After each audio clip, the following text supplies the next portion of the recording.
Nous sommes au Salon des services à la personne et particulièrement sur le premier forum de l'emploi à domicile. Merci d'être avec nous en direct cet après-midi. On vous fait vivre les coulisses du recrutement, de la formation, de la relation entre particuliers employeurs et salariés. Bonjour à tous les deux. Deux nouveaux invités qui nous rejoignent. Véronique Delettre, présidente de la commission paritaire nationale de l'emploi-formation des assistants maternels du particulier employeur. Ça fait long comme titre, mais ça mérite de préciser chacun des termes. Vous allez nous expliquer bien sûr ce que vous faites. Baptiste L'Enfant, directeur du développement chez Hyperia. Hyperia, c'est l'un des co-organisateurs de ce premier forum consacré à l'emploi à domicile. Hyperia en deux mots? Hyperia en deux mots, c'est l'Institut national de la professionnalisation des emplois de la famille. Voilà, pour professionnaliser ces emplois, eh bien, il y a Hyperia, mais avant de les professionnaliser, il faut peut-être les décrire. Vous allez nous dire, Véronique Delettre, bien, dans quelle mesure cette commission paritaire nationale de l'emploi et de la formation agit et sur quel métier, de quel métier on parle précisément? Alors, on va parler sur la CPNEFP, parce que je vais l'abréger, ça va être plus facile. Exactement. CPNEFP. Et après, on finira par dire commission. Voilà, tout à fait. Donc, des assistantes maternelles, il y en a deux, assistantes maternelles et salariés du particulier employeur. Donc, sur ces deux branches, donc, comme son nom l'indique, nous travaillons sur la formation professionnelle. Donc, je vais vous parler des assistantes maternelles parce que, je dirais, on a osé mettre la formation sur ce public-là. On a osé parce que ça n'allait pas de soi. Bien, disons que, vous savez, les assistantes maternelles, ce sont un petit peu les salariés qui sont oubliés, qui sont isolés, qui travaillent. Qui le sont moins. Qui le sont moins. Convention collective. Oui, qu'elles le sont moins depuis qu'il y a la convention collective, mais enfin sur le terrain, on s'aperçoit quand même qu'elles parlent toujours d'isolement, malheureusement. Et ces salariés, plus que d'autres, certainement, avaient besoin justement de formation. Et c'est pour ça que je dis qu'on a osé, parce que c'est un public que jusqu'à présent, personne ne s'y intéressait. On était assistant maternelle, on rendait service aux parents, on était, il y a quelques années... on était dans le « je te fais confiance, tu me fais confiance ». Voilà, je te paye à la semaine, comme ci, comme ça, et heureusement tout ça a bien évolué. Et c'est pour ça quand je dis que non seulement nous avons osé de mettre de la formation, mais on a été encore au-delà de ça, puisque nous avons mis quand même un titre professionnel. Depuis 2009 inscrit au RNCP, c'est-à-dire qu'aujourd'hui, le répertoire national de certification professionnelle... Donc ça veut dire que c'est vraiment un titre officiel. C'est un titre officiel de niveau 5, reconnu. Niveau CAP-BEP. Niveau CAP. Donc ça veut dire qu'aujourd'hui, la professionnelle qui obtient cette certification, eh bien, face à ses employeurs, elle montre son savoir-faire, ses compétences. Et je pense qu'il fallait le faire. Il était temps de faire quelque chose. Il était temps. Et ces capacités, ces compétences, elle les acquiert en formation depuis combien de temps et de quelle façon? Elle peut acquérir tout en travaillant aussi. On acquiert des compétences tout en travaillant par le biais de la formation continue et pour l'obtention du diplôme, eh bien, par le biais de la VAE. Et la VAE, la validation des acquis d'expérience. Est-ce que ça a évolué la VAE et notamment dans ce secteur de l'emploi à domicile? Je me souviens, à une époque, c'était quand même fastidieux, beaucoup de dossiers à remplir, d'écrits à produire. Ça prend combien de temps aujourd'hui? Alors aujourd'hui, vous avez l'accompagnement à la VAE qui fait 24 heures, 23 heures en groupe et 3 heures, non, 24 heures, ça fait 21 heures en groupe et 3 heures où vous travaillez toute seule. Ça n'a pas évolué, c'est toujours la même chose, mais voilà, d'une manière peut-être... je pense que ce qu'il y a de bien, c'est ce travail en groupe, parce que ça leur permet aussi de se connaître, de se rencontrer. Et ça a permis une chose, c'est les assistantes maternelles, eh bien, elles ont compris leurs compétences. Parce qu'à travailler tous les jours, on ne se rend pas compte des fois qu'on a des compétences. Le nez dans le guidon, ah oui, tout à fait. On ne se rend pas compte qu'on a des compétences et des savoir-faire. Et d'autres qui nous disent, je faisais ça depuis des années et je me suis rendu compte... J'ai commencé avec mes propres enfants, par exemple. Et je me suis rendu compte que ce que je faisais, c'était pas forcément bien. Donc j'apprends. Et c'est ça qui est important. On théorise finalement des pratiques parfois très très anciennes, bien sûr. Tout à fait. Et puis, il faut qu'elles fassent reconnaître quels sont des professionnels de la petite enfance. Là, on parle des professionnels de la petite enfance, bien sûr. On parle des assistantes maternelles. Vous vouliez parler également des intervenants sur d'autres champs du domicile.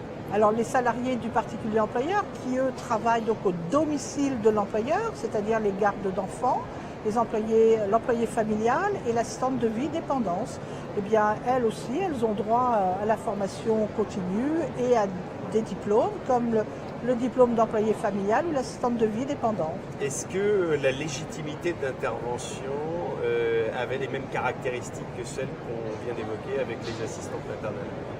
Alors, ce sont des salariés qui sont peut-être isolés aussi, et des salariés qu'on ne connaît pas par contre. Contrairement aux assistantes maternelles, on sait. Donc les salariés du particulier employeur, on ne les connaît pas. C'est un peu dommage. Donc c'est pour ça qu'il faut que nous, en branche. Pourquoi vous ne les connaissez pas? On ne sait pas où ils sont. On ne sait pas où ils sont. On n'a pas de liste, on n'a rien. Que grâce... Donc il y a encore des choses à faire pour les identifier voilà, et davantage les professionnaliser. Tout à fait. Et justement, nous, un de notre travail, c'est la communication. Plus on va communiquer, plus on va les toucher, n'est-ce Je vous pas? remercie en tout cas de tenir ces propos authentiques sur notre plateau aujourd'hui. L'an dernier, ça fait 2 ans maintenant, a été votée une grande réforme de la formation professionnelle qui a forcément des impacts sur votre secteur. Quels travaux est-ce que vous menez? Bien, écoutez, aujourd'hui, je pense qu'on peut dire qu'on est sur la finalité de notre accord formation professionnelle. Enfin, en tous les cas, la FGTA-IFO espère signer cet accord à la fin de l'année. Je dirais presque, pour fêter les 10 ans en 2016 de la formation continue, quoi de mieux qu'un nouvel accord pour améliorer encore ce premier accord. Vous voyez, je pense que vous avez compris. Oui, écoutez, j'ai compris que vous étiez d'accord, mais je sais pas. Non, je pense que ce qui va changer, c'est alors le CPF, le compte personnel de formation, oui, qui va être donc attribué au salarié. Il va faire ce qu'il veut avec son CPF. C'est beaucoup plus responsabilisant? Oui, tout à fait, oui. Et on espère que aussi ça va booster nos formations et nos certifications. Et que davantage de salariés, de professionnels seront reconnus pour ce qu'ils font, mais aussi pour ce qu'ils sont, parce que forcément tout ça induit des choses aussi sur un plan personnel, intime même. Tout à sur fait. La confiance en soi. Oui, et puis ce sont des métiers qui sont quand même... je vois l'assistante maternelle, par exemple, qui travaille à son domicile. Donc ça veut dire qu'elle a sa famille autour d'elle. Il y a plein de choses qui rentrent comme ça en ligne de compte. Et il faut aussi... c'est presque une entreprise autour de l'assistante maternelle. Voilà, c'est un accueil familial. C'est un accueil familial quelque part, et il faut savoir le gérer aussi. Il faut gérer bien sûr les interactions de chacun. Baptiste L'Enfant, directeur du développement chez Hyperia. Qu'est-ce qu'Hyperia, vous avez déjà répondu à cette question, mais en quoi est-ce que ça concerne les salariés qui interviennent en tant qu'assistante maternelle ou au domicile des particuliers employeurs? Voilà, alors depuis 20 ans, en fait, Hyperia met son expertise au service de 2 branches professionnelles. Nous avons une expertise en fait en termes de connaissance des métiers, des compétences requises pour exercer ce métier. Et donc nous l'avons mis au service des 2 branches professionnelles dont on a parlé, celle des assistants maternels du particulier employeur et celle des salariés du particulier employeur. Et concrètement, on peut dire qu'au bout de 20 ans, Hyperia, pas tout seul, mais Hyperia a contribué à engager 175 000 parcours de formation. Voilà un chiffre un peu concret. On dit dans ce secteur que bien souvent il n'y a pas de formation, qu'on a des salariés qui ne sont pas formés. Bien, j'ai la preuve par les chiffres effectivement que c'est bien le contraire. Nous 85 modules de formation pour. Voilà, et donc 85 modules de formation, c'est aujourd'hui l'offre proposée par les 2 branches professionnelles. C'est une offre qui s'est considérablement enrichie depuis 20 ans, puisqu'on est attentif à la fois aux besoins des particuliers employeurs, à la fois aussi aux besoins des salariés, pour permettre une relation de travail de meilleure qualité tout simplement. Alors aujourd'hui, on parlait de la réforme de la formation professionnelle, on parle de responsabiliser davantage les salariés, quel que soit leur métier d'ailleurs. Quand ils ont connaissance de ces 85 modules de formation, forcément, ils sont beaucoup plus encouragés à aller de façon modulaire identifier un certain nombre de nouvelles capacités, de compétences et évoluer, prendre peut-être davantage de responsabilités dans leur métier. Alors bien sûr, sachant que le compte personnel de formation n'est mobilisable qu'à partir du moment où vous vous engagez dans un parcours certifiant. Et ça, c'est évidemment tout l'enjeu de la réforme, c'est de pouvoir avoir une offre qui soit en adéquation avec le dispositif. Et ça, c'est un travail qui est en cours aussi. On accompagne la branche sur ce sujet, et notamment sur la base des 3 titres professionnels dont vous a parlé Véronique Delettre tout à l'heure. On fait en sorte de les segmenter en modules de formation, en blocs, on va dire, de compétences plus courts en matière de formation, pour permettre aux salariés de mobiliser leur compte personnel de formation. Et en même temps, si c'est qualifiant, ça veut dire que ça nécessite beaucoup plus d'investissement en temps. Est-ce que c'est Alors forcément, en fait, on tend à réduire des blocs de compétences avec un programme de formation plus court. Parce qu'en fait, aujourd'hui, si je reprends l'exemple que Véronique Delettre avait mis en avant tout à l'heure, c'est que vous pouvez obtenir votre diplôme par la voie de la formation. Aujourd'hui, c'est appuyé sur un programme de 521 heures. L'objectif, c'est de le segmenter en blocs de compétences qui fassent 60, 80, 100 heures pour permettre à la personne de mobiliser son compte personnel de formation qui, lui, est plafonné à 150 heures. Voilà. Donc on est en train de mettre en adéquation l'offre de formation, de certification, avec le dispositif qui vient d'être mis en place. 12 000 certifications délivrées depuis 2009, c'est conséquent là aussi. C'est extrêmement conséquent. Ce sont des titres qui sont, comme l'a dit Véronique Delettre, reconnus par la branche, qui sont spécifiques à l'environnement de l'emploi entre particuliers, c'est-à-dire qu'on tient compte d'un salarié qui travaille chez plusieurs employeurs, donc il y a des compétences par rapport à ça. On tient compte du lieu de travail qui est un lieu d'intimité et de vie privée puisque les salariés travaillent au domicile. Donc on prend tout un ensemble de compétences en matière d'autonomie du salarié, en matière de communication vis-à-vis de ses différents employeurs. Voilà, donc effectivement 12 000 certifications, c'est conséquent. Absolument. Je suis assistant maternel et je veux me former, je voudrais vous entendre tous les deux, ça me donne envie effectivement d'être reconnu davantage. Qu'est-ce que je dois faire, vers qui je dois me tourner pour suivre une formation? Je vais répondre. Oui, allez-y. Un seul numéro à retenir, le 0800 820 920. Vous êtes sur une plateforme 0800 820 920.